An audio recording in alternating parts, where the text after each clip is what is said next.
नमस्कार मित्रों, YouTube में आपका स्वागत है। मित्रों, कल हमने बात की हस्तरेखा विज्ञान की और दो तरह के हाथों के बारे में आपको बताया।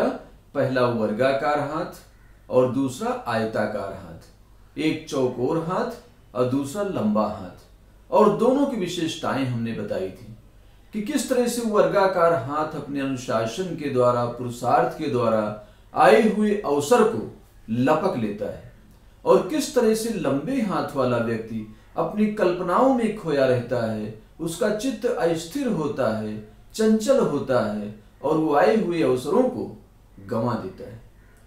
तो कैसे इन कमियों को दूर करें, इस पर एक तो मैं बात करूंगा, और दूसरा बताऊंगा कि किस तरह के चैलेंज आपके जीवन में आते हैं ऐसे हाथ वालों के जीवन में, तो उनको कैसे दूर करें। तो पहला तो मैं कहना चाहूंगा कि जिस तरह से वर्गाकार हाथ है, अगर इसको कोई अवसर मिला तो उसे लपक के लेता है।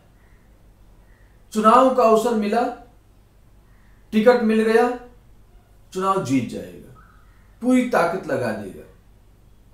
लेकिन लंबे हाथ वाले को जब भी अवसर मिलेगा वो दूसरों से पूछने चला जाएगा और उन्हीं में से कोई टिकट ले आएगा और चुनाव भी जीत जाएगा। तो इस तरह की गलतियां न करें, अपने अवसर के प्रति सजग हों, अपने अवसर को पहचानें और समय को, टाइम मैनेजमेंट, वर्गाकार हाथ में टाइम मैनेजमेंट अच्छा होता है, जबकि लंबे हाथ में समय का ध्यान ही नहीं रहता।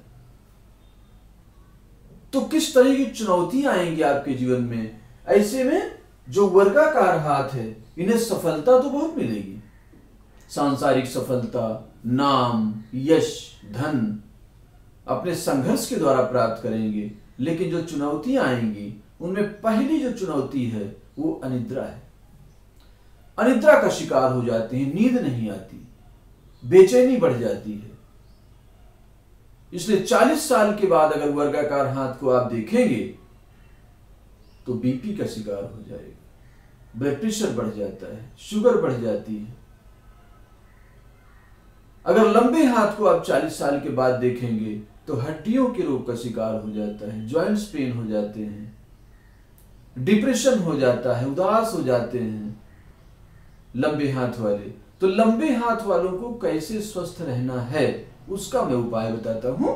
देखिए, सफलता आपको मिले ना मिले, सफलता के अलग अलग मापदंड होते हैं। अगर आप अपने जीवन से संतुष्ट हैं तो आप सफल हैं। लेकिन स्वस्थ रहने के लिए आपको दो चीजों का ध्यान रखना पड़ेगा। पहला, समाज के साथ जुड़कर रहिए, क्योंकि 40 के बाद आप अकेलापन महसूस करेंगे, आपका रस खत्म हो जाएगा, जीवन में नीरसता आ जाएगी, आपको लगेगा जीवन में कुछ नहीं रखा है, जिन्हें हम बहुत प्यार करते थे वो भी हमारे नहीं हैं। जब ऐसी फीलिंग आ जाए तो सावधान हो जाना, और उस समय समाज के लिए निकलना है। कोई हमारे बारे में सोचे या न सोचे, हम लोगों के बारे में सोचेंगे। समाज के लिए निकलिए, समाज की सुनिए, लोगों के सुख दुख सुनिए, और उसमें अगर कोई सहयोग कर सकते हैं तो जरूर करिए। इसके अलावा मेडिटेशन जरूर करना चाहिए। मेडिटेशन करने से आपका मन शांत रहेगा, एकाग्र रहेगा, और आपके जीवन में रस बना रहेगा, रुचि बनी रहेगी, उत्साह बना रहेगा। इसी तरह से स्वाध्याय भी आपके लिए बहुत हितकर होगा। कोई अच्छी किताबें पढ़ा करिए, श्री रामचरितमानस पढ़िए, श्रीमद् भगवद गीता पढ़िए, तो इससे आपकी रुचि और उत्साह बना रहेगा। और जब मनुष्य के अंदर उत्साह होता है तो किसी भी उम्र में कोई भी काम कर सकता है, उसके लिए कुछ भी असंभव नहीं है। इसी तरह से जो वर्गाकार हाथ है, इन्हें सफलता तो प्राप्त हो गई, लेकिन बीपी हो गया, शुगर हो गया, परिवार में असंतोष हो जाता है, क्योंकि अपने लक्ष्य में इतना समर्पित हो जाते हैं कि अपने परिवार के बारे में भूल जाते हैं, कम समय देते हैं, उनकी जरूरतों का ध्यान नहीं रख पाते हैं, तो वहां से शिकायतें सुनने को मिलती हैं। तो थोड़ा समय परिवार को जरूर देना है, चाहे 1 घंटा दें, क्वालिटी टाइम दें। एक तो ये करना है। दूसरा, आपको अपने खाने का जरूर ध्यान रखना है, समय से भोजन करना, समय से व्यायाम करना, समय से सोने का निर्धारित करना। अगर सोने का समय निर्धारित है तो नींद जरूर आएगी। इसके अलावा जो काम आप कर सकते हैं उसमें एकांत, 1 घंटा आपको एकांत में रहना है, शांति से रहना है, फोन बंद कर देना है, पीसफुल रहना है, अपने को रिलैक्स करना है, डीप ब्रीदिंग करना है। और अगर भक्ति की ओर जा सकें तो और अच्छा रहेगा। भगवान की भक्ति, आराधना किसी भी रूप में आप कर सकते हैं। इससे जो आपको चीजें मिली संसार में, जो सफलता मिली, उसका जो थोड़ा सा अहंकार आ जाता है, उस अहंकार के विसर्जन में आपको मदद मिलेगी भगवान की भक्ति से।